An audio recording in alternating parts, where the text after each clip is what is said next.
мардуми тоҷик ба кадом наҷот тааллуқ дорад? тоҷикон ба нажоди форсӣ мансубанд. масалан, мо мебинем, ки соиди андалусӣ дар китоби худ Табақотулумам дар бораи форсҳо мегӯяд: онҳо фарзандони Каюмарс, писари Умайм, писари Лот, писари Сом, писари Нуҳ ҳастанд.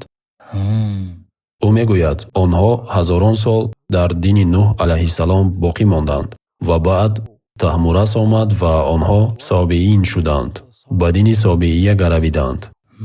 бале. онҳо тақрибан 2000 сол пайрави дини собеия буданд. сипас баъд аз омадани Зардушт маҷусӣ шуданд. маҷусӣ шуда оташро ибодат бале, мекарданд. аз ибодаткунандагони оташ шуданд. пас мардуми тоҷик ба наҷоти форсӣ тааллуқ дорад? бале, яъне ба таври умумӣ бо наҷотҳои дигар андаке омӯзиш доранд, аммо аслашон ба наҷоти бале, форсӣ бале, бармегарданд. аслашон форсист ва забонашон форсист.